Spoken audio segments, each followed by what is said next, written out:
والصلاة والسلام على نبينا وحبيبنا ومولانا محمد وبارك وسلم. أما بعد فقد قال الله عز وجل في كلامه المجيد: فأعوذ بالله من الشيطان الرجيم بسم الله الرحمن الرحيم. يا أيها الذين آمنوا كلوا من الطيبات واعملوا صالحا صدق الله العظيم. قابل احترام سامعین، اللہ تعالیٰ نے قرآن مجید میں یہ آیت ارشاد فرمائی کہ اے ایمان والو، پاکیزہ مال کھاؤ، پاک و صاف حلال روزی کھاؤ اور عمل کو اچھا بناؤ۔ اس آیت سے یہ معلوم ہوا کہ جو انسان اچھا نہیں کھائے گا، حلال نہیں کھائے گا، وہ کبھی اچھے کام بھی نہیں کر سکے گا۔ اس لیے کہ اللہ کا فرمان ہے، چاہے ہم کسی انسان کو دیکھ کر کے بہت اچھا انسان محسوس کریں، مگر اس کا بزنس، اس کا ٹرانزیکشنز، اس کا لین دین اچھا نہیں ہے، اسلامک ماحول میں نہیں ہے، شریعت میں فٹ نہیں ہوتا ہے، وہ لاکھ آدمی اچھا ہو، وہ اللہ کی نگاہ میں اچھا نہیں ہے، اور اس سے نکلنے والے اعمال کبھی اچھے نہیں ہوں گے۔ ایک غریب انسان ہے مگر اس کا لین دین، اس کی چھوٹی سی تجارت شریعت کے دائرے میں ہے، اس سے نکلنے والے اعمال انسان کے بڑے اچھے ہوں گے، نیک ہوں گے۔ تو یہ قرآن مجید سے یہ حکم مل رہا ہے مسلمانوں کو کہ پاکیزہ کھانا ہے، حلال اور طیب چیزوں کو حاصل کرنا ہے، اسی کے لیے تگ و دود کرنا ہے۔ حضور صلی اللہ علیہ وسلم کی حدیث سنیں، عن عبداللہ ابن مسعود رضی اللہ عنہ قال قال رسول اللہ صلی اللہ علیہ وسلم: طلب کسب الحلال فریضۃ بعد الفریضہ، رواہ مسلم۔ عبداللہ ابن مسعود فرماتے ہیں، نبی پاک صلی اللہ علیہ وسلم نے ارشاد فرمایا کہ حلال اور طیب مال کے کمانے کی طلب کرنا، اس کی جستجو کرنا، اس کی کوشش کرنا نماز کے بعد سب سے بڑا فرض ہے۔ اسلام کے جو ارکان ہے، اسلام میں جب انسان داخل ہوتا ہے، کلمہ پڑھنے کے بعد سب سے پہلی چیز نماز فرض کی جاتی ہے۔ نماز کے بعد کیا ہے؟ اس حدیث سے معلوم ہوتا ہے کہ نماز کے بعد روزہ، زکوٰۃ، حج وہ بعد میں ہے، اس کے بعد سب سے پہلا فریضہ جو ہم پہ عائد ہوتا ہے وہ کسب حلال ہے، حلال کمائی ہے۔ اس پہ اندازہ ہونا چاہیے ہمیں کہ کتنی اہم چیز اللہ تعالیٰ نے ہمارے ساتھ وابستہ رکھی ہے۔ دوسری حدیث دیکھیں، حضور صلی اللہ علیہ وسلم نے ارشاد فرمایا، عن ابی سعید الخدری رضی اللہ عنہ قال قال رسول اللہ صلی اللہ علیہ وسلم: التاجر الصدوق الامین مع النبیین والصدیقین والشہداء، رواہ البیہقی۔ حضرت ابو سعید خدری رضی اللہ عنہ ارشاد فرماتے ہیں، نبی کریم صلی اللہ علیہ وسلم نے ارشاد فرمایا، ایک امانت دار تاجر اپنے بزنس کو امانت داری کے ساتھ، سچائی کے ساتھ جو ادا کرتا ہے، اچھا بزنس کرتا ہے، کل قیامت میں اس کا حشر نبیوں کے ساتھ، صدیقوں کے ساتھ، شہداء کے ساتھ ہوگا۔ اتنی بڑی حدیث اور وعدہ اللہ کے نبی علیہ السلام نے ہمیں دیا ہے۔ حالانکہ کہیں اور دیکھیے، ہر ایک عبادت کی تعریف اللہ کے نبی نے کی ہے اور اس کی کچھ فضیلت بھی ارشاد فرمائی ہے، حتیٰ کہ تہجد کے بارے میں بھی فرمایا، مگر اتنی بڑی فضیلت اور عبادت کے متعلق اللہ کے نبی نے نہیں بتائی جتنی ایک تجارت، ایک پان کی دکان ہی انسان اگر لگا رہا ہے، ایک چھوٹا سا کوئی جو ہے ٹھیلا لگا رہا ہے، بنڈی لگا رہا ہے، مگر اس میں وہ تجارت صحیح اصول کی بنیاد پہ کرتا ہے، قیامت میں اس کا حشر نبیوں کے ساتھ ہوگا۔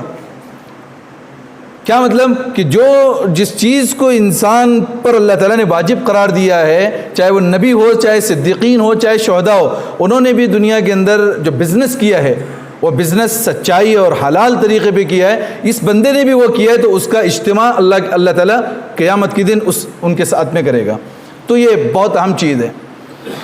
آگے بڑھنے سے پہلے ہم اس بات کی طرف تھوڑا سا رخ کرتے ہیں، کیا بہت زیادہ کمانا درست ہے یا نہیں ہے؟ ایک سوال ہمارے ذہن میں ہمیشہ آتا ہے۔ لا رہبانیت فی الاسلام، اسلام میں میرے بھائیو رہبانیت نہیں ہے۔ رہبانیت بدھسٹم کہیے اس کو، بس ایک کپڑا ڈال دیا کسی ایک کلر کا، ایک درخت کے نیچے جا کے بیٹھ گئے، یا کسی پہاڑ کے جو ہے کوہ میں جا کے بیٹھ گئے، کسی لوگوں سے ملنا جلنا نہیں، بس ہاتھ میں تسبیح پکڑے ہوئے بس اللہ اللہ اللہ اللہ کر رہا ہے ایک آدمی، اور سمجھ رہا ہے کہ میں بہت بڑا دین کا کام کر رہا ہوں۔ حضور نے فرمایا رہبانیت نہیں ہے اسلام کے اندر۔ اسلام میں کیا ہے؟ پبلک کے بیچ میں رہنا ہے، رشتہ داروں کے بیچ میں رہنا ہے، حقوق کی ادائیگی اسے کرنا ہے، اس کو شادی بھی کرنا ہے، اس کو بچے بھی پیدا کرنے ہیں، اور ان کے ساتھ جو ہے جو ذمہ داری اللہ تعالیٰ نے دی ہے اس کو نبھانی بھی ہے۔ چند صحابہ کی ایک جماعت جس میں 7-8 صحابہ تھے، حضور صلی اللہ علیہ وسلم کے پاس میں آئے اور کہنے لگے اذن لنا، اے نبی پاک ہمیں اجازت دیجئے کہ ہم خصی بن جائیں۔ خصی کہتے ہیں نامرد بننے کو۔ جب انسان نامرد بنے گا تو شادی نہیں کرے گا، شادی نہیں کرے گا تو اولاد بھی نہیں رہے گی، تو پھر کمائی دھندے کا کوئی لپڑا بھی نہیں رہے گا۔ ہمیں اجازت دیجئے، مشکات کی روایت ہے، ہمیں خصی بننے پر اجازت دیجئے۔ حضور علیہ الصلوۃ والسلام نے کہا کہ نہیں، اس کی اجازت میں نہیں دیتا۔ کیا مجھے نہیں دیکھتے ہو آپ؟ میں نے نکاح بھی کیا ہے، میں کماتا بھی ہوں، میں کھاتا بھی ہوں، میں روزہ بھی رکھتا ہوں اور روزہ چھوڑتا بھی ہوں۔ تو یہ حضور صلی اللہ علیہ وسلم کا یہ عمل، ہمارے یہاں پر رہبانیت نہیں کہ ایک آدمی جو ہے بالکل اپنے آپ کو پورے سوسائٹی سے الگ تھلگ کر کے اپنی زندگی گزارے، کوئی اس کے اوپر بوجھ ہی نہ ہو۔ یہ اسلام کا کانسیپٹ اور تصور نہیں ہے۔ اسے پبلک کے بیچ میں رہ کر کے اس کو زندگی جینا ہے۔ اب جینا ہے تو نماز کے بعد سب سے بڑا فرض بزنس ہے، کمانا ہے اور حلال کمانا ہے۔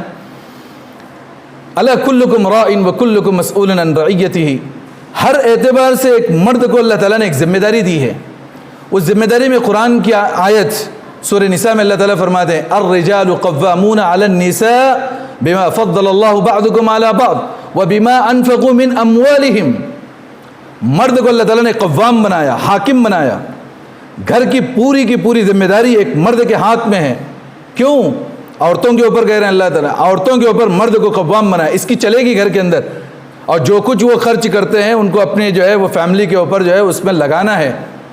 ایسا ہی اللہ تعالیٰ نے اتنا بڑا خطاب نہیں دیا کہ ایک آدمی کو قوام بنائے، وہ آدمی کمائے بغیر گھر کے اندر بیٹھ جائے۔ یہاں اللہ تعالیٰ کمانے کی طرف، ذمہ داری کے سنبھالنے کی طرف رغبت دے رہے ہیں۔ سورہ جمعہ میں آ جائیں، اللہ تعالیٰ نے فرمایا کہ فَإِذَا قُضِيَتِ الصَّلَاةُ فَانتَشِرُوا فِي الْأَرْضِ وَابْتَغُوا مِن فَضْلِ اللَّهِ۔ جیسی آپ نماز جمعہ ادا کر لو، نماز جمعہ کے بعد آپ زمین میں پھیل جاؤ اور اللہ کی روزی روٹی تلاش کرو۔ اللہ تعالیٰ واللہ خیر الرازقین، سب سے بہتر روزی دینے والے اللہ تبارک و تعالیٰ ہیں۔ یہاں پر بھی اللہ تعالیٰ نے کہا کہ بزنس کرو، مال کماؤ۔ حضور کی وہ حدیثیں، قرآن کی یہ آیت اور بھی بہت سارے آیات و حدیث سے اس بات کا ثبوت ملتا ہے اس امت کے اندر کمانا، بزنس کرنا، مالدار بننا ایک عبادت ہے۔ ہاں یہ بات الگ ہے کہ بہت سارے لوگوں نے حدیث کے کچھ جملوں کو اٹھا کر کے ہماری کمیونٹی کو، ہماری قوم کو برباد کر کے رکھ دیا ہے۔ کہا نہیں، کمانا نہیں، دنیا بہت ڈینجر، دنیا کے پیچھے مت پڑو، دنیا پڑھو گے تو ایسا ہوگا، جہنم ہے، فلاں ہے۔ ایسا کسی صحیح روایت سے ثابت نہیں کر سکتے کہ اللہ کے نبی علیہ الصلوۃ والسلام نے مال کے کمانے کو جو ہے منع کیا۔ ہاں کچھ روایتیں وہ ہیں ضرور جس میں اللہ کے نبی نے فرمایا کہ دنیا کرنے والا انسان وہ کتے کی طرح ہے۔ کس نے کہا کہ ایک انسان دین کا کام ہی نہیں کر رہا ہے، بس دنیا اس کے سامنے ہے اور بس دنیا ہی کی طرف بھاگ رہا ہے، تو ایسا انسان تو جو ہے وہ شریعت کے دائرے میں بیٹھتا ہی نہیں ہے، جو حقوق اس پہ عائد ہیں وہ کچھ عمل ہی نہیں کر رہا ہے، تو ویسے بھی انسان بیکار ہے۔ مگر ایک انسان دین کے تقاضوں کو سامنے رکھ کر کے، اللہ کی دی ہوئی ذمہ داری کو اپنی رسپانسبلٹی سمجھ کر کے وہ ایک معاشرے کے اندر اپنا ایک بزنس سٹینڈ کرتا ہے، تو وہ مکمل شریعت کے مطابق ہے۔ کل قیامت میں یہ نبیوں کے ساتھ میں ہوگا، صدیقین اور شہداء کے ساتھ میں ہوگا۔ تو پہلے ذہن نشین یہ کر لیجئے کہ ہمارے نبی نے ہمیں خوب کمانے کی طرف ترغیب دی ہے۔ اب کچھ عقلی دلیل پر بھی ہم بات کریں۔ ہر کسی کی دل کی تمنا ہے کہ وہ اللہ کے نبی کے گھر کا دیدار کریں، حج کریں، بارہا کریں، عمرہ کریں، نبی علیہ الصلوۃ والسلام کے روضہ اقدس کی زیارت کریں، مسجد نبوی میں نماز پڑھیں، مسجد اقصیٰ میں نماز پڑھیں۔ بلکہ حضور نے فرمایا کہ آپ سفر اگر کرنا ہے تو ان 3 مساجد کی طرف سفر کرو۔ ابھی آج کوئی آدمی مسجد اقصیٰ کا سفر کرنا چاہے گا، مسجد حرام اور مسجد نبوی کا سفر کرنا چاہے گا تو لاکھوں روپے کی ضرورت ہے کہ نہیں ہے؟ تو کیسے حج کر سکے گا؟ حج کی عبادت صرف مالدار ادا کر سکتا ہے، حج کی عبادت صرف مالدار ادا کر سکتا ہے، عمرے کی عبادت صرف مالدار ادا کر سکتا ہے، زکوٰۃ کی عبادت صرف مالدار ادا کر سکتا ہے، صدقات و خیرات کی عبادت صرف مالدار ادا کر سکتا ہے، اپنی ماں کے منہ میں اور والد کی بیماری میں اپنے ہاتھوں سے نقمہ صرف مالدار ڈال سکتا ہے۔ جب غربت کی چادر پہن کے انسان رہے گا، نہ وہ اپنی بیوی کے حقوق ادا کر سکتا ہے، نہ جو ہے والدین کے حقوق ادا کر سکتا ہے، نہ اسلام کی جو بیسک بنیادیں ہیں اس پر عمل کر سکتا ہے۔ اللہ تعالیٰ نے کیوں حج فرض کیا؟ مالدار کے لیے حج فرض کیا۔ آپ دیکھیں بنی الاسلام علی خمس، 5 ستونوں پر اسلام کو اللہ تعالیٰ نے رکھا ہے۔ ایک ہے کلمہ شہادت، نماز مالدار بھی ادا کر سکتا ہے، غریب بھی ادا کر سکتا ہے۔ روزہ مالدار و غریب دونوں ادا کریں، مگر حج اور زکوٰۃ 2 ستون ایسے ہیں، اس کے لیے صرف پیسے والا ادا کرے گا، غریب ادا نہیں کرے گا۔ اب اللہ کہے گا کہ میری تقدیر تو نے ایسی بنائی ہے؟ نہیں، اللہ تعالیٰ نے ساری چیزیں انسان کے سامنے رکھ کر کے اسے اختیار دیا ہے۔ اگر وہ محنت کر کے کچھ کماتا ہے اور اپنی لائف کو بناتا ہے تو یہ اس کے لیے بہتر ہے۔ اگر وہ نہ بنا کر کے خواہ مخواہ ایک محتاج و ذلیل اور ذلت کی زندگی اگر گزارتا ہے، یہ اس کا اپنا کرتب ہے۔ حضور صلی اللہ علیہ وسلم نے منع فرمایا ہے کہ آپ محتاج بن کر کے رہیں۔ ایک صحابی آئے حضور صلی اللہ علیہ وسلم کے پاس، کچھ مانگنے لگے کہ میں بہت دن سے کچھ کھایا نہیں ہوں، آپ مجھے کھانے کے لیے کچھ دیجئے۔ اللہ کے نبی نے پوچھا گھر میں کیا کیا ہے تمہارے؟ کہا 2 ہی چیزیں ہیں، ایک پانی بھرنے کا جو ہے وہ سامان جو بھی ہوتا ہے وہ ہے، اور جو ہے کچھ اس طریقے کی اور کچھ چیزیں ہیں۔ اور حضور نے جو ہے وہ منگوائی اور 2 درہم میں اس کو بیچ دیا، 2 درہم میں بیچ دیا، اور کہا کہ 1 درہم میں سے آپ جو بھی راشن لے کر کے اپنا پہلے اس وقت کھانا کھا لیں، اور 1 درہم سے آپ جو ہے وہ ایک کلہاڑی لے کر کے آئیں۔ وہ صحابی گئے اور مارکیٹ سے جو ہے کلہاڑی لے کے آئے۔ اللہ کے نبی نے ایک دستہ خود لگوایا اپنے ہاتھ سے، جو دستہ ہوتا ہے، موٹ ہوتا ہے، وہ خود جو ہے وہ لگایا اور کہا کہ جاؤ لکڑیاں توڑو، کام کرو، اور پھر چند دنوں کے بعد میں آ کر کے مجھے فیڈ بیک دینا، رپورٹ دینا آپ نے کیا کیا ہے۔ وہ صحابی گئے اور لکڑیاں توڑتے رہے۔ چند دنوں کے بعد میں آ کے حضور صلی اللہ علیہ وسلم سے کہنے لگے اللہ کے نبی 10 درہم میرے پاس اس وقت میں جمع ہیں کھا پی کر کے۔ حضور نے فرمایا کہ یہی میں چاہتا ہوں کہ تم محتاج بن کر کے اگر رہو گے اور لوگوں سے مانگو گے، کل قیامت میں تمہارے چہرے پر بھیک مانگنے والا داغ آئے گا۔ جو انسان دنیا میں بھیک مانگتا ہے، بھیک کا ایک داغ ہوتا ہے جسے لوگ محشر میں دیکھ کر کے پہچانیں گے دنیا میں بھکاری تھا۔ حضور نے منع کیا ہے، محتاج کی بالکل نہیں ہونی چاہیے، کسی سے امید بھی نہیں لگانا چاہیے سوائے اللہ کی ذات کے، اللہ کی ذات کے اوپر۔ خود اللہ کے نبی علیہ الصلوۃ والسلام نے بزنس کیا ہے، اور انبیاء نے بزنس کیا ہے۔ قرآن اٹھا کر کے دیکھیں، سیرت اٹھا کر کے دیکھیں، جب تک نبوت نہ ملی اللہ کے نبی علیہ الصلوۃ والسلام کپڑے کی تجارت کرتے، اور اس کے علاوہ بہت سارا مال وہ ہوتا تھا امانت کے طور پہ ملک شام لے کر کے جاتے تھے، لاتے تھے۔ صدیق اکبر رضی اللہ عنہ کپڑے کے بڑے بزنس مین تھے۔ حضرت عثمان غنی بہت ٹاپ لیول کے بزنس مین تھے۔ سیدنا عبد الرحمن بن عوف، آج کا کیا جو ہے وہ امبانی ہو سکتا ہے، ان کے پیروں کی دھول بھی نہیں ہے، آج تک ان کا اکاؤنٹ جو ہے وہ مدینہ المنورہ میں چلتا ہے۔ جو زمینیں اس زمانے میں انہوں نے وقف کی ہیں، آج تک مسلمانوں کے لیے وہ جاگیر کی حیثیت رکھتی ہیں۔ کس نے دیا تھا؟ حضرت عثمان نے دیا ہے، حضرت عبد الرحمن بن عوف نے دیا ہے۔ ایک واقعہ سنیں، کتنا کمایا تھا انہوں نے۔ ہم سوچتے ہیں نہیں 2 وقت کا روٹی کھا کر کے اتنا ہی زیادہ بینک بیلنس نہیں کرنا، دنیا ہے دنیا ہے، ایک جو دماغ میں بھوسا بھروا دیا گیا ہے نا، اس سے پہلے اپنے آپ کو پاک کیجیے۔ ایک مرتبہ ایسا ہوا کہ مدینہ میں قحط لگ گیا، بھوک ہڑتال ہو گئی، قحط سالی چلی، پریشان تھے صحابہ، کھانے کے لیے کچھ نہیں تھا۔ حضرت عثمان مسجد میں بیٹھے ہوئے تھے، بعد میں دیکھا کہ ان کے ایک روایت کے مطابق 100 اونٹ، ایک روایت میں 300 اونٹ کا بھی ذکر آتا ہے، اتنے اونٹ سامان لدے ہوئے جو ہے وہ مصر سے مدینہ میں آ رہے ہیں۔ لوگ بولی لگا رہے ہیں ان کے ساتھ میں، جو مال آ رہا ہے، کیونکہ ڈبل ریٹ میں بیچیں گے، 4 ریٹ میں بیچیں گے۔ مسجد میں ہیں، انہوں نے آ کر کے بات چیت کی، جتنا مال آیا آپ کتنے میں بیچیں گے، ہم آپ کو اس کا 10% ایکسٹرا دیتے ہیں۔ کہاں کہ اتنا چھوٹا سودا میں نہیں کرتا۔ چلے گئے، تاجر لوگ تھے، بزنس مین لوگ، باہر ڈسکس کیے، واپس مسجد میں آ کے کہنے لگے کہ 20% ہم دیتے ہیں۔ کہاں کہ یہ بھی مجھے منظور نہیں۔ پھر ڈسکس ہوا 30% دیتے ہیں، کہاں کہ نہیں، کہاں کہ اس کے آگے ہم دینے کی ہمارے پاس طاقت ہی نہیں کہ مال کا 30% آپ کو دے رہے ہیں۔ ارے آپ کیا دو گے، جس کے ساتھ میں نے ڈیل کیا میرے کو 100% دینے کے لیے ریڈی ہے۔ اور اپنے 20 غلاموں کو بلا کر کے کہا کہ جتنا مال آیا ہے سارے کے سارے مدینہ کے اندر تقسیم کرو، مغرب میرے روزہ افطار کے پہلے اس کا رپورٹ مجھے دینا، کوئی ایک بھی گھر مدینہ کا نہیں بچنا چاہیے جہاں پہ راشن کے تھیلے وہاں نہ پہنچے ہوں۔ اندازہ کرے 100 اونٹ کا مال انہوں نے ایسے ہی ایک دن میں جو ہے وہ خدمت خلق میں لگایا۔ اگر وہ مال نہ کماتے، لوگوں کی بھوک مری کو جو ہے وہ کیسے مٹا سکتے تھے۔ اور ایک اتنی پیاری حدیث قدسی میں آپ کے سامنے بیان کروں، کل قیامت میں ایک آدمی ہوگا جس کے بعد بہت سارے لمبے چوڑے نیکیاں نہیں ہوگی، حج، روزے، زکاتیں، تسبیحات نہیں ہوگی۔ اب وہ دیکھے گا بڑے بڑے لوگ، داڑھی جبے والے لوگ جس کو ہم سمجھ رہے ہیں بزرگ ہیں، وہ حساب میں پھنسے ہوئے ہیں، یہ بیچارہ کیا کرے گا؟ جہنم کی طرف جانا شروع کرے گا۔ بلایا جائے گا اس کو پکار کے، اے او میرے بندے تو کدھر جا رہا ہے؟ اللہ کہ میں کیا کروں، میں تو جہنم جانا چاہتا ہوں۔ کہا کیوں؟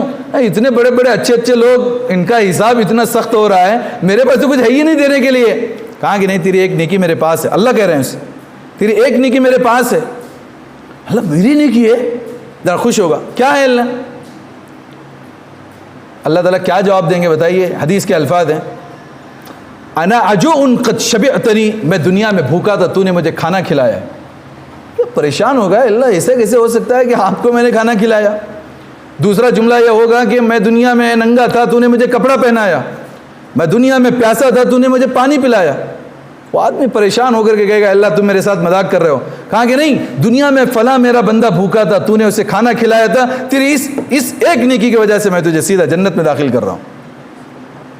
جب آدمی کے پاس کچھ ہوتا ہے تو وہ کچھ دیتا ہے ہی نہیں دینے کے لیے، تو وہ دے گا کیا؟ اس کے لیے اپنے بزنس کو ڈیولپ کرنا چاہیے۔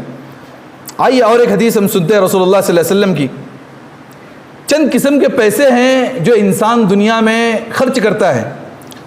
حضور نے فرمایا ایک دینار وہ ہے جو انسان فی سبیل اللہ دیتا ہے، اللہ کے راستے میں دیتا ہے، بیواؤں کو، یتیموں کو، جہاد میں وغیرہ وغیرہ۔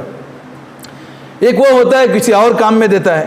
مگر ایک خرچ وہ ہے جو انسان اپنے نقمہ بنا کے پیسے کا وہ اپنی بیوی اور بچوں کے منہ میں ڈال دیتا ہے۔ حضور نے فرمایا ان سب دیناروں سے بہتر جو دینار ہے وہ ہے جو مرد اپنے فیملی پہ جو خرچ کر رہا ہے۔ خیر الصدقۃ طعام لأہلہ، جو فیملی کے لیے انسان محنت کر کے کماتا ہے، پورے مسجد کو دینے سے بھی بہتر، جہاد میں دینے سے بھی بہتر، مدرسے کو دینے سے بھی بہتر، اور نیک کاموں میں دینے سے بھی بہتر ہے کہ انسان اپنے فیملی پہ خرچ کرے۔ حضور فرما رہے ہیں۔ ہم ڈر رہے ہیں، نہیں وہ اگر کچھ اچھا اچھا کھلائیں گے تو آگے کیا ہوگا، فلاں ایک آدمی ہے کہ مسجد میں بہت زیادہ دے رہے ہیں اور گھر کو جو ہے تنگ دست ہے۔ نہیں، خوب جو ہے وہ بچوں کو اور خوب اپنی جو ہے وہ فیملی کو کھلانا چاہیے۔ حضور نے فرمایا خیر الصدقہ، سب سے بہترین قسم کا صدقہ وہ ہے جو انسان اپنے بیگم کو کھلاتا ہے، اپنے بچوں کو کھلاتا ہے۔ کیوں؟ یہ فرض ہے اس کے لیے، ذمہ داری قوام کے طور پہ اللہ تعالیٰ نے دی ہے، اس کو ادا کرنا اس کی رسپانسبلٹی ہے، اس کو وہ ادا کرنا ہی چاہیے۔ اب جب انسان بزنس کرتا ہے، یہ تو یہاں سے یہ بات پتہ چلی کہ بزنس ہمیں کرنا چاہیے کہ نہیں چاہیے؟ بولو، اگر کسی کو شک ہے تو بول سکتے ہیں۔ بزنس کرنا چاہیے تو اس کے کچھ آداب ہیں، اس کے کچھ رعایات ہیں، اس کے تحت میں اگر وہ کرے گا تو اس کا بزنس حلال بنے گا، اور اگر اس کو چھوڑ کر کے کرے گا تو وہ رزق حرام بن جائے گا۔ اس میں نمبر ایک پوائنٹ کیا ہے؟ سچ۔ بزنس کی جو بنیاد ہے وہ سچ ہے۔ کیا ہے؟ جھوٹ سے کبھی بزنس نہیں کرنا چاہیے۔ آپ نے محنت کا پیسہ بھی لایا، اپنی جان توڑ محنت بھی کی، مگر آپ کے ڈیل میں آپ نے جھوٹ کو استعمال کیا، وہ ڈیل آپ کے لیے حرام بن جاتی۔ تھوڑے نفع کو زیادہ نفع بنانے کے لیے انسان غلط کاری کرتا ہے۔ اس کے لیے جھوٹ کبھی بھی زندگی کے اندر، ویسے بزنس کے نہیں بلکہ زندگی میں انسان جھوٹ ہی نہ بولے۔ جھوٹ سے سخت تاکید منع کیا گیا ہے حدیث میں بھی اور اللہ تعالیٰ نے بھی۔ بزنس میں جھوٹ نہ ہو۔ دوسرا، گبن نہ ہو۔ گبن کہتے ہیں دھوکے کو، فراڈ۔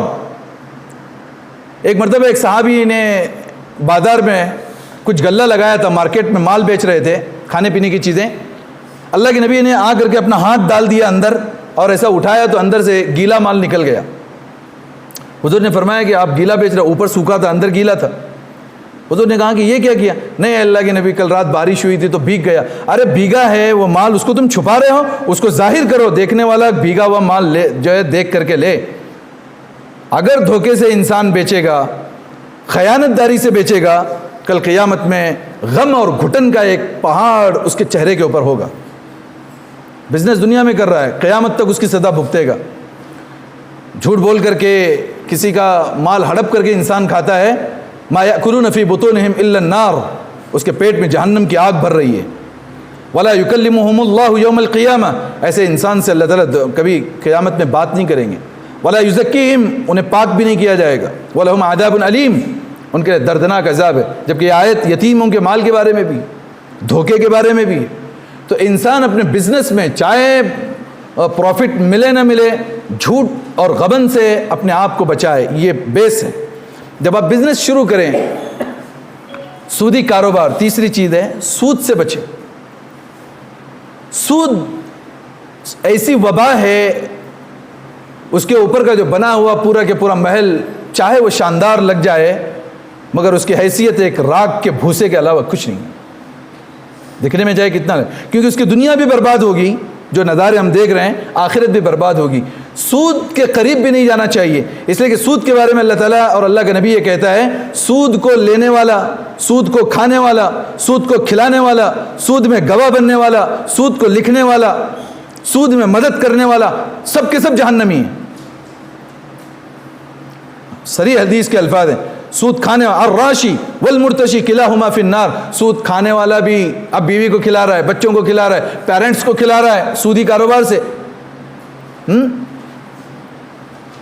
سب کے سب جہنمی۔ کسی نے سودی کاروبار کے لیے اپنی بلڈنگ جو ہے وہ بھاڑے سے دے دی، اپنا گھر دیا، اپنا فلیٹ دیا، اپنی دکان دے دیا، اور ان کا بزنس سود کے اوپر ڈیپینڈ ہے، مدد کرنے والا۔ ایسے ہی بینکوں کے اندر بیٹھ کر کے، ارے میرا کام تو جو ہے میں تو کیش نہیں دے رہا ہوں، میں تو اندر کی کیبن میں بیٹھ کے اپنا ٹائم، بلکہ بینک کی کسی بھی کام کے اندر لگنا ہے سود کے اندر مدد ہے، چنانچہ حرام ہے۔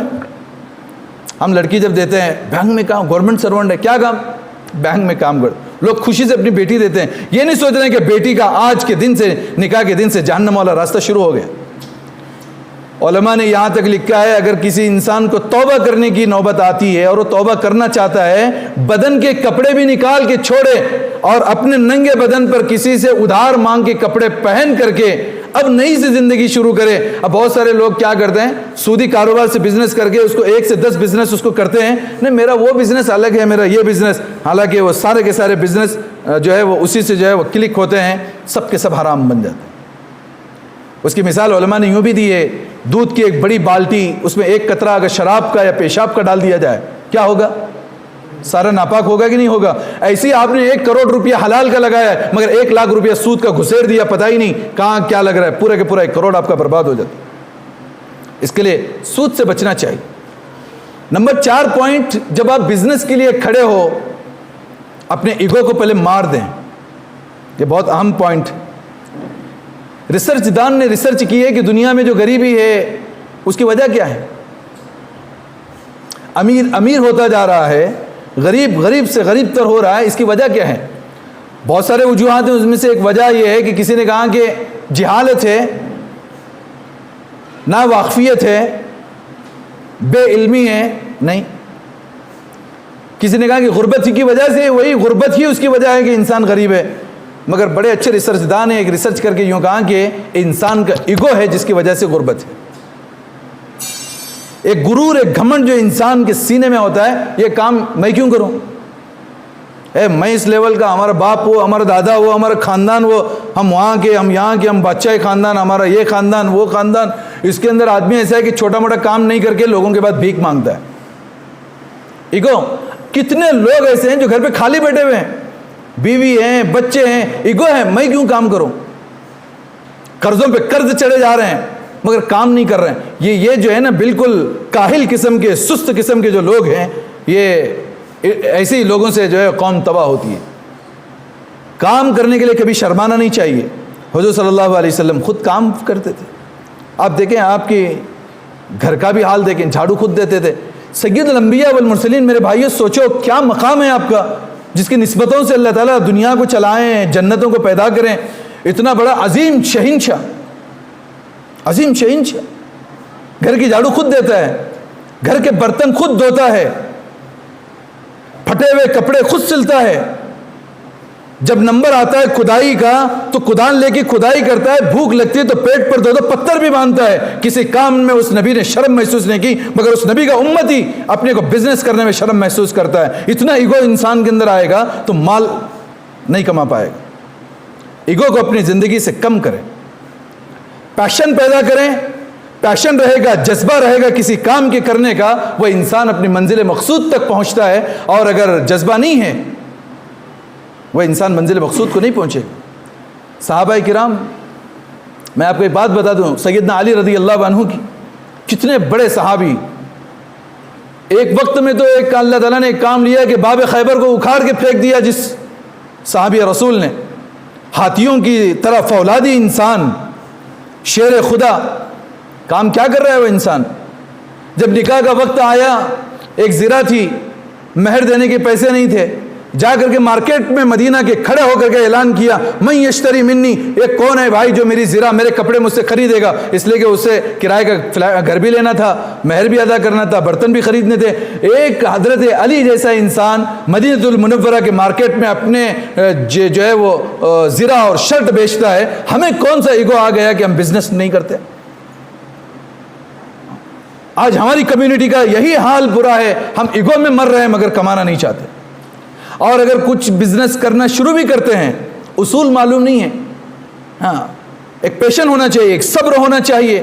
ہم آج بزنس کریں آج ہی رزلٹ آئے نہیں، بسا اوقات رزلٹ آنے کے لیے ہفتہ لگے گا، مہینہ لگے گا، برس لگے گا، مگر صبر کے ساتھ جب استقامت کے ساتھ انسان کسی کام کو کرتا ہے، اللہ کی طرف سے اس کی مدد شامل حال ہوتی ہے۔ بزنس کو صبر کے ساتھ کریں۔ ہمارے یہاں میں کہ بس آج میں کیا تو آج پروفٹ ہی پروفٹ نہیں، جتنے بھی دنیا کے بڑے بڑے بزنس مین کی ہسٹری اٹھا کے آپ دیکھیں، ایسا نہیں کہ آج انہوں نے کاروبار لگایا کل کے کل کروڑ پتی ہو گئے، نہیں، کام کرتے جانا پڑتا ہے۔ ایک وقت وہ آتا ہے کہ اللہ کو رحم آتا ہے اور اس کی منزل بن جاتی ہے۔ تو کسی کام میں شرم نہیں کرنا چاہیے، اور جو کام کر رہا ہے اس کو حقیر بھی نہیں جاننا چاہیے کہ یہ فلاں آدمی اس طریقے کا کام کر رہا ہے۔ چھٹا، خود کام کرنے کی عادت ڈالنا چاہیے، خود کام کرے، اور دوسرے اپنے ملازمین کو کام کروانے کی عادت ڈالیں۔ گھر کے اندر بچے ہیں، بچوں کو بھی کام کی عادت لگائیں۔ خود دکان پہ رہتے ہیں، انسان خود کام کرے۔ آپ دیکھیں حضور کے زمانے میں اور آپ کے بعد میں حضرت عمر فاروق کے زمانے میں دیکھیں، سیدنا عمر فاروق رضی اللہ عنہ کسی غریب کو کچھ مال دینے کے لیے جب جاتے تھے، اتنا بڑا بوریا جس میں آٹا، کھجور، فلاں فلاں ہوتے تھے، پیٹھ پہ لادتے تھے۔ ان کے غلام نے یوں کہا کہ اے امیر المومنین، وہ مجھے دیجئے، میں اپنے پیٹھ پہ لادتا ہوں۔ کہا کہ نہیں، مجھے میرا کام خود کرنے دیجئے۔ ایک خلیفۃ المسلمین جس کے زمانے میں 10 سال میں 22 لاکھ مربع میل اسلامی حکومت پھیل چکی ہو، ایسا خلیفہ، اتنا بڑا امیر المسلمین، پیٹھ کے اوپر آٹے کا بیگ ڈال کر کے جو ہے وہ اپنا کام کر رہا ہے۔ اس خلیفہ کو جو ہے فکر نہیں تھی اپنی، مگر ہمیں کام کرنے کا مزاج نہیں ہے، کام کرنے کا شوق نہیں، خود کرنا نہیں چاہتے، بالکل سست ہوئے ہیں۔ اس کے لیے حضور نے فرمایا اپنے کاروبار کی شروعات صبح سے کیا کریں۔ پھر فرمایا اللہ کے نبی نے صبح کے وقت میں برکت ہوتی ہے، مگر آج ہماری صبح 10 بجے ہوتی ہے، جہاں لوگ 11 بجے اپنے کما کر کے کھانے کے لیے واپس آتے ہیں، اب ہم اٹھ کر کے جانا شروع کرتے ہیں۔ نوم الصبح یمنع الرزق، صبح میں جو انسان سوتا ہے وہ رزق سے محروم کر دیا جاتا ہے۔ اس کے لیے صبح ہی سے انسان کو جو ہے کام کرنا چاہیے۔ 7واں، فیوچر کی جو پلاننگ ہے، ایڈوانس پلاننگ، اسے پہلے کرنی چاہیے اور اس کو لکھنا چاہیے۔ ایک انسان بزنس کرنا چاہے گا، کوئی بھی بزنس ہو، حلال بزنس، اس کے بزنس کے کرنے سے پہلے اسے لکھنا چاہیے کہ مجھے بزنس کیا چیز کا کرنا ہے، کیسے کرنا ہے، اس بزنس کو مجھے کہاں تک پہنچانا ہے، یہ بھی اس کے مائنڈ میں ہونا چاہیے۔ آپ کسی بزنس مین کے پاس جائیں اور اسے پوچھیں صاحب آپ کام کر رہے ہیں، کتنے سے شروع کیا تھا؟ کہاں ایک 50,000 سے شروع کیا تھا۔ ٹھیک ہے، آپ کتنا ہے؟ ابھی 5 لاکھ ہے۔ ایم کہاں ہے آپ کا؟ نہیں، وہ کیا معلوم نہیں، دیکھیں چل رہی نہیں، اسے یہ ہونا چاہیے آج 5 لاکھ کا ہے، اگلے 5 سال کے اندر 5 کروڑ تک کا بزنس مجھے کرنا ہے۔ جب تک انسان اپنا ٹارگٹ متعین نہیں کرے گا، اپنا گول نہیں بنائے گا اور اس کے تحت اپنی زندگی کو نہیں لگائے گا، اس کے پاس تو کوئی پلاننگ ہی نہیں ہے۔ بس روز کھول رہا، آیا تو آیا، نہیں تو نہیں، 4 دن کے بعد جو ہے وہ تالا لگا کے گھر پہ بیٹھ جائے گا۔ پلاننگ ہونی چاہیے، پلاننگ نہیں ہوگا تو کام نہیں ہوگا۔ آپ دیکھیں کہ حضور صلی اللہ علیہ وسلم نے فرمایا کہ انسان کی خوش بختی کی علامت 3 چیزیں اس کے پاس ہونی چاہیے۔ خوش بخت کہتے ہیں انسان کو اینی ٹائم ہیپی لائف، ہمیشہ خوش مزاج رہے۔ کون؟ جس کے بعد 3 چیزیں اچھی ہو۔ حدیث بخاری مسلم کی۔ پہلے فرمایا الدار الواسعہ، بڑا وسیع گھر انسان کے پاس ہونا چاہیے۔ حضور فرما رہے ہیں وسیع گھر۔ آج ہمارے گھر دیکھیں، بچے کا نکاح ہوتا ہے، اس کے لیے کوئی بیڈ روم نہیں ہوتا ہے، اتنی بے پردگی ہے کہ ایک نئی نویلی دلہن کے لیے ہمارے پاس سلانے کا انتظام نہیں ہے. کرائے سے لیں گے تو کرایہ بیئر کرنے کی طاقت نہیں ہے. کیوں؟ بزنس کرنا ہی نہیں ہے. میں بے پردگی میں وہی ساس سسر بھی وہی سوئیں گے، بہو اور بیٹا بھی وہی سوئیں گے. بے حیائی کا جنازہ ہمارے گھروں سے نکل رہا ہے. کہاں جو ہے وہ حضرت ٹیپو سلطان جیسا با حیا انسان ہمارے گھروں میں پیدا ہوگا؟ خواجہ معین الدین چشتی کے ہمارے گھروں میں پیدا ہوں گے؟ نہیں. اس کے لیے با حیا زندگی گزارنے کے لیے الدار الواسیہ، چوڑا گھر. پھر اس میں حدیث میں یہ بھی باتیں تھیں، جب گھر بنائے گا انسان کیا کیا ہونا چاہیے؟ کہاں اس کے لیے بیٹھک بھی ہو، سونے کی جو ہے علیحدہ جگہ بھی ہو، پھر یہاں کہاں کہ اس کے لیے ایک مسجد بھی ہو، ایک نماز کی جگہ ہو. پھر حدیث میں آیا کہ اس کے لیے ایک مہمان خانہ بھی ہو. حضور علیہ السلام نے فرمایا مہمانوں کے لیے جو بستر آپ علیحدہ رکھتے ہو اور مہمانوں کو دیتے ہو، اللہ تعالیٰ اس کی وجہ سے تمہاری مغفرت کر دے گا. یہ روایتیں ہیں. انسان کمایا ہی نہیں ہے، گھر کہاں سے ہوگا اس کے پاس؟ اچھا. دوسرا اللہ کے نبی نے فرمایا الفرس، گھوڑا. آج گھوڑا نہیں، آج سواری. اس کے بعد بہترین قسم کی کار ہونی چاہیے. رات کے وقت میں بیگم کو کوئی تکلیف ہو رہی ہے، بچی کو کوئی تکلیف ہو رہی ہے، آٹو کا انتظام نہیں مل پا رہا ہے اور یہ تڑپ کر کے جان دے دے گی، اور اس کے بعد لے جانے کی کوئی سواری اپنے گھر کے اندر نہیں ہے. حضور فرما رہے ہیں نیک بخت انسان میں جس کے پاس کار ہونی چاہیے. میں کار کہہ رہا ہوں، اللہ کے نبی نے گھوڑا کا، اس لیے کہ آج جو کار کی قیمتیں ہیں وہ گھوڑوں کی قیمتیں ہیں. بلکہ آج کل تو کار سستی ہے، گھوڑا مہنگا ہے. گھوڑا ہر گھر کے اندر حضور فرما رہے ہیں. تیسرا المرأۃ الصالحہ، بیگم بھی اچھی ہونی چاہیے. پھر چوتھا ایک روایت میں کہا کہ پڑوسی بھی اچھا ہونا چاہیے. کار بھی ہے، گھر بھی اچھا بڑا ہے، بیگم بھی اچھی ہے، پڑوسی بیکار مل گیا، اس کی لائف کے اندر جو ہے وہ بگاڑ پیدا ہوگا. تو یہ چار چیزیں اچھی ہونی چاہیے. تو جب انسان ایک اچھی زندگی گزارنا چاہے گا دنیا میں، تو یہ سب کرنے کے لیے پیسوں کی ضرورت پڑے گی. اس کے لیے پیسے کمانا پڑیں گے، اور حلال کمائی انسان کمائے گا تو اتنی پیاری بات جو ہے حدیث میں ملتی ہے. حضرت مہدی کریم جو ہے وہ راوی ہیں. تو انسان جو دنیا کے اندر جو کما رہا ہے، اس کے چہرے پر جو خوشی آتی ہے نا، اس کے مال کی وجہ سے آتی ہے. اور پھر ایک زمانہ وہ آئے گا کہ صرف دنیا کے اندر درہم و دینار چلے گا، اس کے علاوہ کچھ نہیں چلے گا. پہلے تو یہ ہوتا تھا کہ لوگ دودھ فری میں دے دیتے تھے. گھر میں بھینسیں ہوتی تھی، اونٹ ہو رہے ہیں، دودھ فری میں، دودھ بیچا نہیں جاتا تھا، پانی بیچا نہیں جاتا تھا. کاشتکاری کر کے جو انسان سبزیاں لاتا تھا بیچا نہیں جاتا تھا، دیا جاتا تھا. مگر حضور فرمانے ایک زمانہ وہ آئے گا صرف ٹرانزیکشن درہم و دینار پر ہوگا. آج کوئی بھائی کو بھی کوئی چیز گفٹ نہیں کرتا. تو جب معلوم ہے کہ اللہ کے نبی فرما رہے ہیں کہ ٹرانزیکشن سے پیسوں سے ہوگا، تو انسان کے پاس پیسہ ہوگا تو وہی اچھی زندگی گزارے گا. جس کے پاس پیسہ نہیں ہوگا اس کی زندگی اچھی نہیں بنے گی. یہ سب حوالے حدیث سے دے رہا ہوں. حضور صلی اللہ علیہ وسلم نے فرمایا سب سے اچھا حلال روزی وہ ہے جو انسان اپنے ہاتھوں کی محنت سے کمائے. کیا فرمایا اللہ کے نبی؟ سب سے اچھا بزنس وہ ہے، کھانا اچھا وہ ہے جو انسان اپنے ہاتھوں سے کمائے. حضرت پھر نے مثال دی، سیدنا داؤد علیہ السلام اپنے ہاتھوں سے بزنس کرتے تھے. کیا کرتے تھے؟ وہ النا له الحدید، بہت سارے کام تھے جس میں لوہے کی بھی کام، بڑی کا کام بھی کرتے تھے. کتنے انبیاء کی زندگی اٹھا کے دیکھیں، ہر ایک نبی نے کچھ نہ کچھ کام کیا ہے، کچھ نہ کچھ ہنر اپنی زندگی کے اندر پیدا کیا ہے، تب جا کر کے وہ اپنی زندگی کو بحال بنا سکتے. آج ہمیں بھی ہنر سیکھنا ہے، اس کے لیے شرم نہیں کرنا چاہیے. آج ہی سے ایک نیت یہ کریں کہ کچھ نہ کچھ بزنس کرنا ہے، اس کے لیے ایک گول سیٹ کریں. سب سے پہلے بزنس کرنے کا 90 پوائنٹ جو ہے وہ مائنڈ سیٹ ہے اور اسکل سیٹ. دماغ کو پہلے سیٹ کریں. ہمارے دماغ کو جو ہے کیا، اور پھر میں کہوں اس کو بالکل ایک کند بنا دیا گیا ہے کہ کمانے کا نہیں. مسلمان بولے تو پھٹیچر، غریب رہنے کا، گندے گندے کپڑے رہنے کا، ایسا وہ بتایا گیا ہے اوپر سے. نہیں، اب کچھ لوگ ہیں بالکل پھٹے پرانے جیسے کپڑے، ازار اتنی الٹی سیدھی، اور پھر ایسا سمجھ رہے ہیں کہ ہم بڑے مخلص، ہم بڑے سادہ مزاج ہیں. یہ سادہ مزاج ہے. حضرت عمر کے زمانے میں ایک آدمی تھے، وہ بالکل ایسا بوڑھے کی طرح چل رہے تھے. سادگی ہوتا ہے، آج بھی بہت سارے رومال ڈال کے لوگ سادگی دکھانا چاہتے ہیں. رومال ڈالنا سادگی نہیں ہے. اب وہ ایسا سادگی سے چل، اٹھا کر کے کوڑا لگایا. بیمار ہے؟ نہیں، اچھے طریقے سے چل. اللہ کی زمین پر جب اللہ نے دیا ہے. ایک صحابی آئے حضور صلی اللہ علیہ وسلم کے پاس، کہنے لگے اللہ کے نبی میں پیسہ بہت کماتا ہوں اور میرے کو شوق ہے اچھے کپڑے پہننے کا. صحابی کیا بول رہے ہیں حضور کو؟ ابو داؤد کی روایت, مجھے اچھے کپڑے پہننے کا شوق ہے اور مہنگی خوشبو لگانے کا شوق ہے. حضور نے مسکراتے کہا تھا یہی تو اللہ چاہتا ہے, ان اللہ یحب التوابین و یحب المتطہرین, اللہ نظیف یحب النظافہ. اللہ تعالیٰ خود پاک و صاف ہیں, اللہ تعالیٰ جو ہے نا پاک و صاف رہنے والوں کو پسند کرتے ہیں. آدمی اچھے کپڑے پہنے گا کہاں؟ جوتے اچھے ہو, کپڑے اچھے ہو, کمائے گا تو پہنے گا.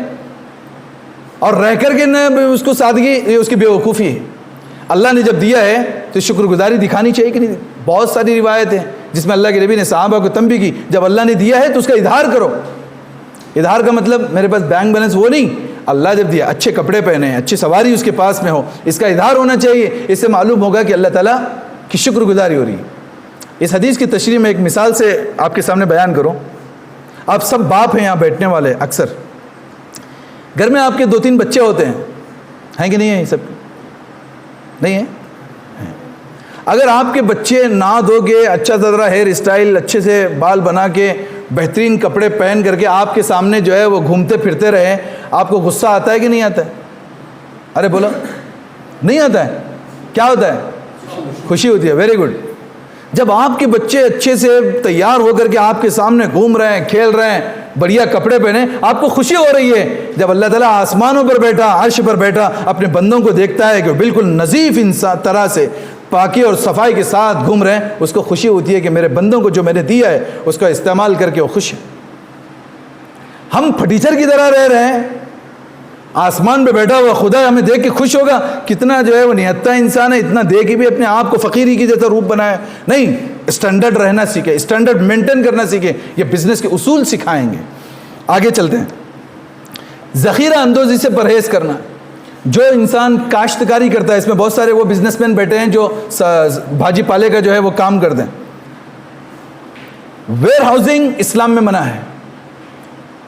آج سستے میں مال لیا, لے جا کے رکھ دیا, پیسہ تھا اس کے لیے, اور مال کے بڑھنے کا جو ہے وہ ویٹ کیا اور مال بڑھ گیا تو جو ہے وہ لایا. اس کی وجہ سے کیا ہوتا ہے, غریبوں کو جو ہے مات دے رہے ہیں, غریبوں کی حالت. اور جتنے بھی بڑے بڑے جو بزنس مین ہیں وہ لوگ کیا کرتے ہیں, جتنے بھی قسم کا مٹیریل ہوتا ہے جیسے نکلنے کے بعد اس کو کم بھاؤ میں لیتے ہیں, ویئر ہاؤسنگ کے بعد 1-2-4 مہینے کے بعد اس کو ہائی ریٹ کر کے نکالتے ہیں. اس کو اسلام نے منع کیا. مسلمان ایسا نہ کریں, اس لیے کہ اس میں غریبوں کا حق. آج جو ہلدی بھی جو ہوتی ہے نا, ہلدی بہت کم ریٹ میں ہوتی ہے, 35 روپے کلو, 40 روپے کلو میں ملے گی کچا مال, لیکن وہ ویئر ہاؤسنگ ہو کر کے آنے کے بعد میں آپ کو 250 روپے ملتی ہے. یہ اتنا بڑا جو خلا چل رہا ہے, یہ صرف اس سے بزنس مین جو ہیں وہ پیسے کما رہے ہیں, غریب انسان غریب سے غریب تر ہوتا جا رہا ہے. اس نے اسلام نے اس کو منع کیا. ہاں, آپ کی کوئی چیز ہے, آپ اس کو محنت سے لائیں, آپ چاہے اس کے اوپر نفع کما لیں, آپ کے لیے حلال ہے, مگر اس میں سوچیں کہ غریبوں کو نقصان نہ ہو. 10 روپے آپ کا واجب ہے, پروفٹ میں 10 روپے رکھے, ایسا نہیں کہ آپ نے 100 روپے رکھا. 100 روپے رکھا تو بھی جائز ہے, مگر یہ کہ لوگوں کے ہر جگہ وہ بھی جو ہے انسان سوچنا چاہیے.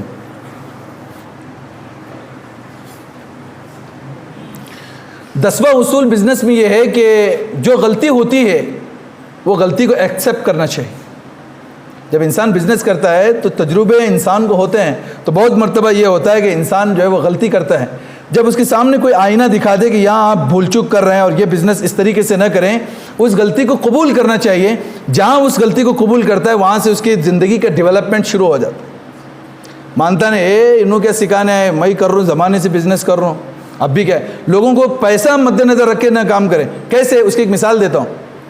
فقہ کا ایک اصول یہ ہے کہ جب تک کسی مال پر آپ کا قبضہ نہیں ہوتا آپ اس کو سیل نہیں کر سکتے. پوائنٹ دیکھیے, کسی مال پہ جب تک آپ کا قبضہ نہیں ہے, آپ کی ملکیت ثابت نہیں ہو رہی ہے, آپ کو بیچنے کے جو ہے وہ اختیار نہیں ہے. آج یہاں پہ کتنے سارے جو ہے وہ ریئل اسٹیٹ کے حضرات بیٹھے ہوئے ہیں.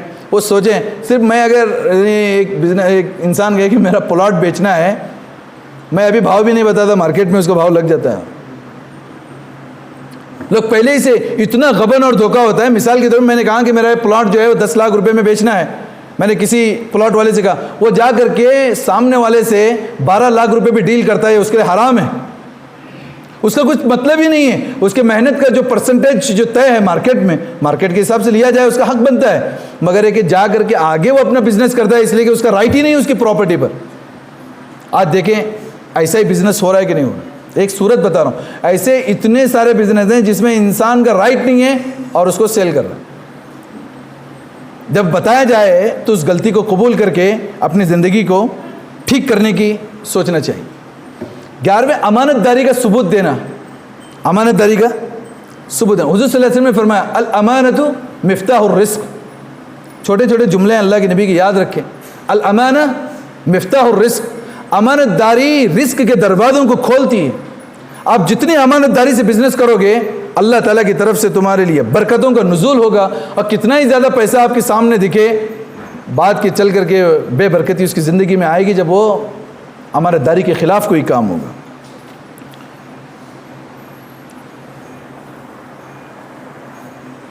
12واں پوائنٹ جو آخری ہے وہ یہ ہے کہ بزنس کرنے کے بعد جو پروفٹ بچتا ہے اس کا 5% ہو، 10% ہو، 20% ہو، حسب استطاعت انسان کچھ رقم بازو میں نکالے اور اس کو اللہ کے راستے میں خرچ کرنے کی کوشش کرے. غریبوں کا حق ہے، مفلسوں کا حق ہے. اللہ تعالیٰ نے مجھے بزنس دیا ہے تو میرے ساتھ بہت سارے لوگ جڑے ہوئے ہیں، رشتہ دار جڑے ہوئے ہیں، تو ان کے لیے بھی مجھے کچھ کرنا چاہیے. ایک تو زکوٰۃ ہے جو فرض ہے، وہ تو بہر کیف نکالنا ہے. اس کے علاوہ بھی بزنس کے پروفٹ میں سے کچھ پرسنٹیج نکال کر کے انسان اللہ کے راستے میں جتنا دیتا رہے گا اللہ کی طرف سے 10 گنا زیادہ اسے دنیا میں بھی ملے گا، آخرت میں بھی ملے گا. تو یہ 12 پوائنٹ جو میرے سمجھ میں آئے، میں اس کے بہت زیادہ ہیں. بزنس کے اصول الگ ہیں، پھر بزنس کس قسم کا ہے، بے ربح کس کو کہیں گے، بے قمار کس کو کہیں گے، الگ الگ الگ الگ قسم کے بزنس ہیں، کون سے جائز ہے. پھر آج کل کے بٹ کوائن کا مسئلہ چل رہا ہے، آج کل ایسی ساری چیزوں کا مسئلہ چل رہا ہے جو حرام ہیں. تو حرام چیزوں کا بزنس، حلال چیزوں کا بزنس وہ کب حرام بنتا ہے، اس کی صورتیں ہیں الگ الگ. مثال کے طور پہ ایک چیز حرام ہے جس کا کھانا، مگر اس کا بزنس جائز ہے. جیسے گدھا ہے، گدھا کھانا حرام ہے، مگر گدھا جو ہے وہ بار برادری کے کام میں آتا ہے، مٹیریل لفٹنگ کے کام میں آتا ہے، مگر اس کا خریدنا اور بیچنا جائز ہے. ایسے بہت ساری چیزیں جس کا کھانا حرام ہے مگر اس کے تجارت جائز ہے. بہت سارے وہ کام ہیں جس کا جو ہے وہ کھانا بھی حرام، تجارت بھی حرام. سود ہے، شراب ہے، نشاور چیزیں ہیں. آج بتائیے ہمارے مسلم معاشرے کے اندر کتنے زیادہ لوگ ملوث ہیں جو افیم گانجا کے جو ہے وہ بیپاری ہیں. مٹکا کتنے لوگ لے رہے ہیں اور لوگ ان کو جو ہے جی حضور اور سلوٹ مار رہے ہیں. اب مٹکے والے کو سلوٹ نہیں کر رہے ہیں، اس کے مٹکے کو سلوٹ کر رہے ہیں، اس لیے کہ وہ جو بڑھ رہا ہے مٹکے کی وجہ سے بڑھا ہے. سود والے کو اب سلوٹ کر رہے ہیں اس لیے کہ اس سود کو سلوٹ کرنا ہے. نہیں، حلال بزنس پر انسان کی جو ہے وہ تعریف کرنی چاہیے اور اس سے متاثر ہونا چاہیے. حرام بزنس پہ کسی لائن سے انسان کو معاون نہیں بننا چاہیے. تو یہ بزنس جب آپ کرنا چاہیں تو علماء کی جو ہے وہ رہبری کے اندر کیا کرنا ہے، کس طریقے سے کرنا ہے، کیا کروں تو حلال ہے اور کیا کروں تو نہ حرام ہوگا، اس کو سیکھنا چاہیے. وہ کیونکہ نماز کے بعد اسلام کا سب سے بڑا فریضہ بزنس ہے. اس کو ہم صحیح کریں گے پوری زندگی صحیح ہوگی. ورنہ اگر کھانا کھائے انسان اور پیٹ میں حرام چلا جائے، ایک نقمے کے بارے میں آتا ہے 40 دن کی مقبول عبادت ختم ہوتی ہے. ہم شادیوں میں جا کے یہاں تک ڈکار لے کے آتے ہیں اور لڑکی کا باپ سود سے پیسے نکال کے کھلاتا ہے. ہم